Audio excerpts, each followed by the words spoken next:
It was my first visit to an illegal refinery site in a forest of the oil-rich region. We got permission that we can come here and do an interview. Interview to what? When we are dying? What kind of interview? Who are you? That was the 9th of September, 2022. Let's just follow you and we'll meet them there. Wait. Let me check you. No, see, this is just my phone. Nothing. No any other thing. Who sent you? Nobody sent us. We are journalists. Okay. If you are a journalist, follow me. The character of the men could be unpredictable sometimes when a stranger enters their territory. They don't know us. Now they won't come carry our name, go talk.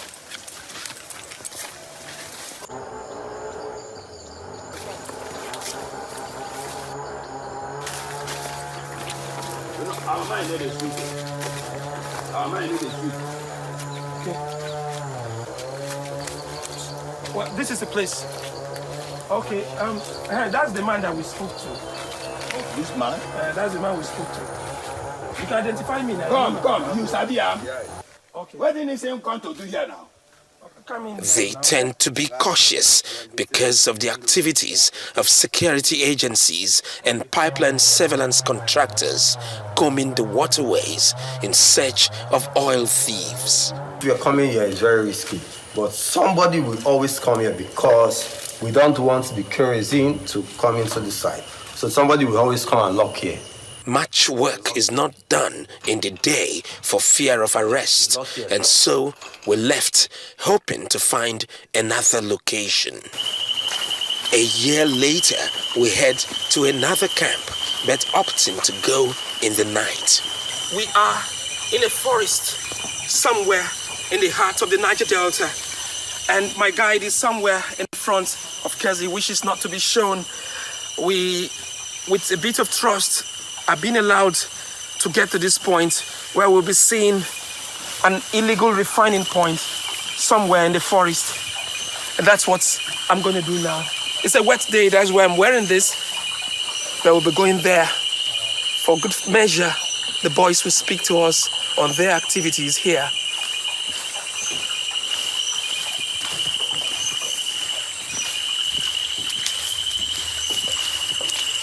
Let's be going, please. Take it easy. I'm not used to this place, please.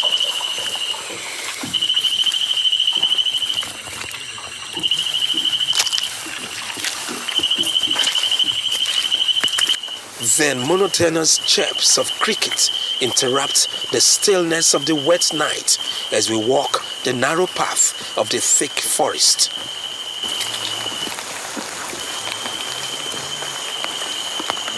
We eventually arrived at camp just in time for the operator to begin the brewing process.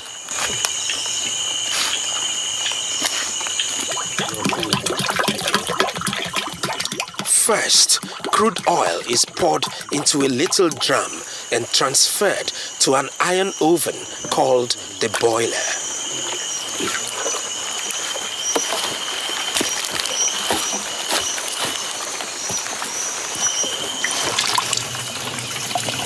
Satisfied with the quantity of crude to be refined, he uses a plier to tighten the lid.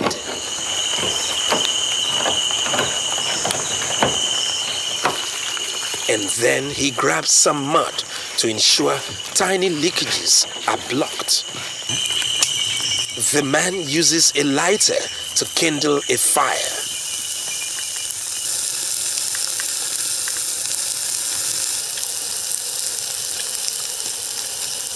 As the heat increases, the camp operator goes to a shallow pit to draw water.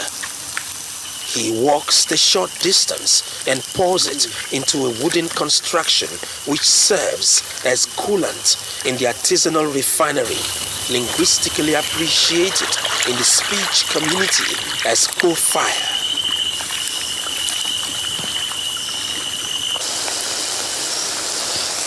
After igniting the fire, you can see the man is getting some crude, tending to it, and when he pours,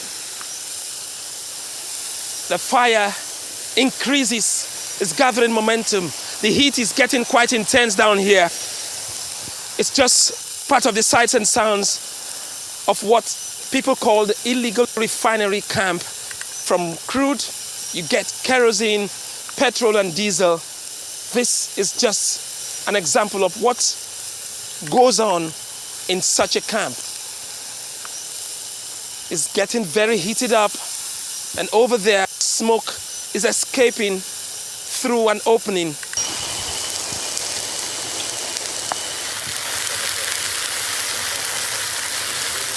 I've spent some time with you here in the camp on a rainy day. Tell me, this involves so much. Why are you engaged in this? I am engaged in these activities because oil companies has been carrying out the exploitation and exploration activities while the community is left behind. We went to school. As I speak to you, I'm a BSc holder in environmental health, but no job in the country. Social amenities are not being provided for the community. We do boil this, we take fuel, kerosene and diesel. It's a means of survival for us. So because we are being abandoned, neglected, ignored by both government and the oil companies.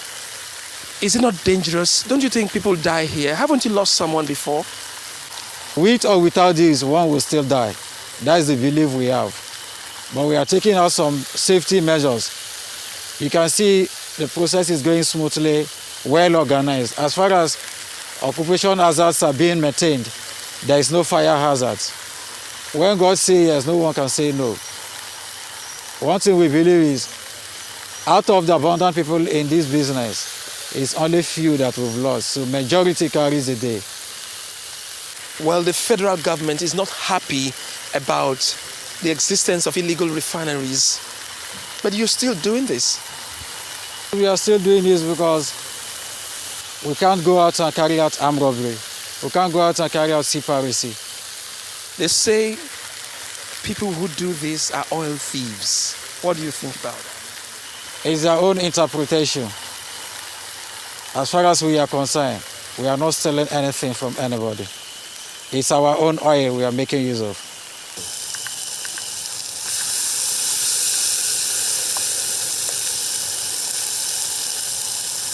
He has colleagues in this camp who I believe would be willing to speak to me.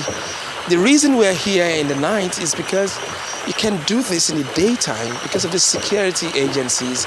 So we have to come in the cover of darkness to come and have a first-hand experience of how petrol, kerosene, and diesel are being brewed. It is dangerous, but the people believe it is one day at a time. They have to go on doing it, sadly, at the expense of Nigeria's commonwealth. There is one thing I don't like. You're calling it illegal refining process. It is not illegal. It is our own. Your life is not illegal to you, so it is our own. So we've been in this business for quite a while. A whole lot of people have died. I've lost a lot of men in this business. And I tell you, come rain, come shine, I'll continue in this business. I'll continue to do it. I just scoop a little oil with a spoon. Tell me, can the federal government give account of the total oil they have carried out of our Niger Delta from 1958 till today? No. Why? Because there is no proper data telling us what they are taking out of the Niger Delta. But I know they might have a data about my own 1 spoon of crude oil I take to refine for the support of even the nation Nigeria. This work I'm doing, I'm supporting Nigeria. So why would they call me an oil thief? The people who are involved are the big guns in the country.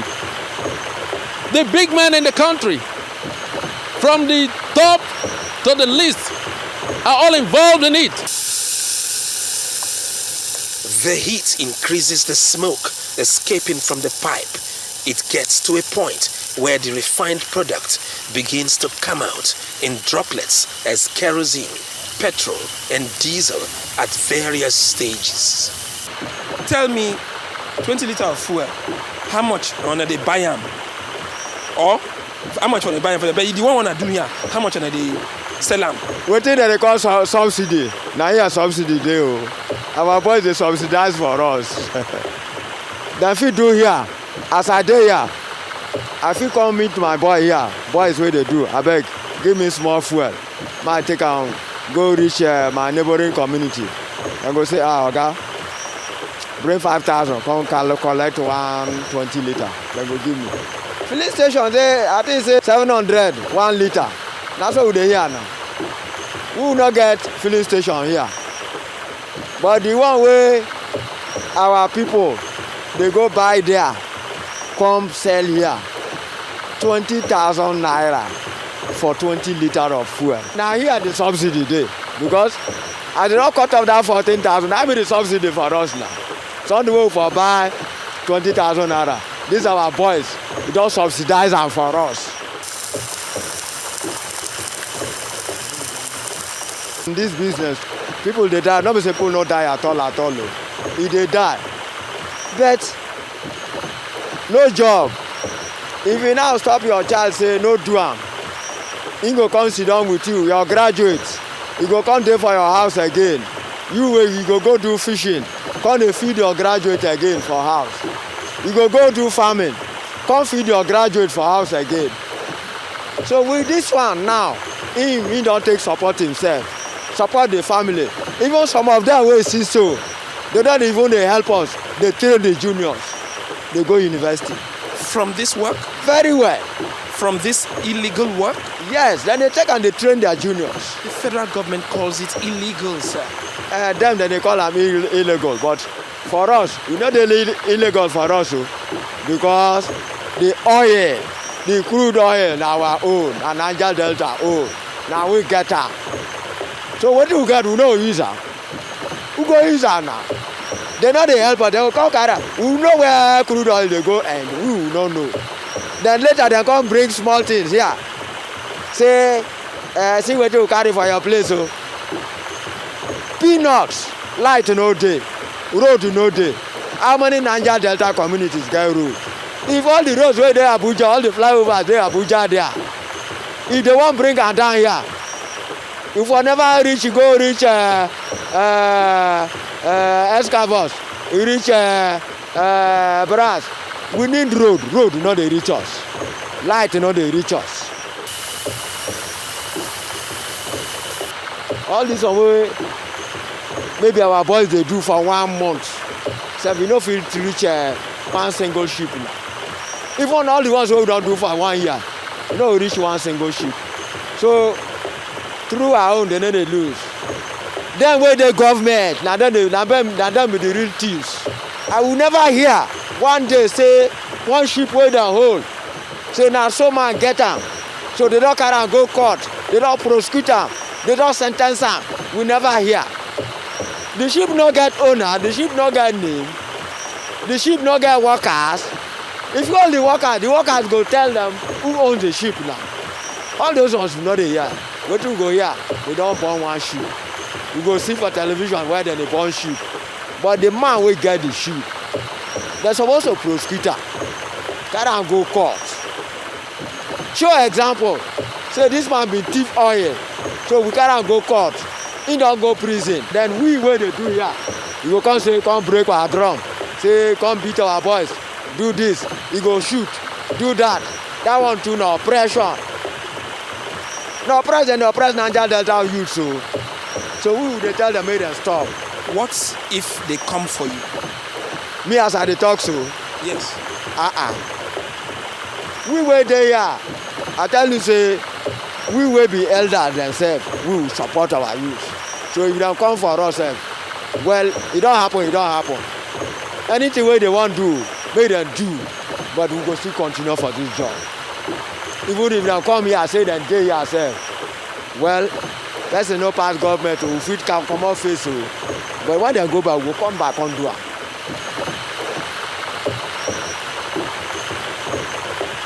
Our refineries themselves, Saudi Arabia, their own, then they export petrol, diesel to other countries. But our own don't die. If not be this our boys, I tell you, all this and we say, well, this, we for not do anything. Now our boys now they support Nigeria. So if really they want to stop this thing, let me say not to stop and be the matter. They can keep these boys into a cooperative. Then if you gather them, 10, 20, someone are come together. You know, so you don't want us to progress. This illegal of a thing where they call now from Oyibona. Because them they don't see say we don't get idea for this work. The one where they take do here, they will condemn and say that one a bad one. But the thing not they bad. So what you want to say, make government gather our boys. Maybe give them little training. Some of them will get idea. We don't go school. We don't be petroleum engineers. We don't get job. We don't get this idea. Join the one where they go school. If they join them together, I tell you, we will not go even one day talk about, say, make we bring Oyibo from Italy, come they repair our refinery, come build our refinery, say no day. These are our boys. Then go develop them to the extent that then go food do them here. This is way they carry fire, they do guru self. You don't go there. Nigeria is still struggling to meet its OPEC quota of 1.8 million barrels per day of oil production. And these fellows operating this camp argue that what they do is just like a drop in the ocean compared to the big vessels in the Nigerian waterways guilty of the same crime of stealing the nation's wealth. What is before the federal government is how to reach out to these folks, tutor them on the damage to the environment, and help them perhaps do this the professional way to save the environment and also appreciate the daily oil production in the country. From the heart of the Niger Delta, Ofieteme George, Arise News.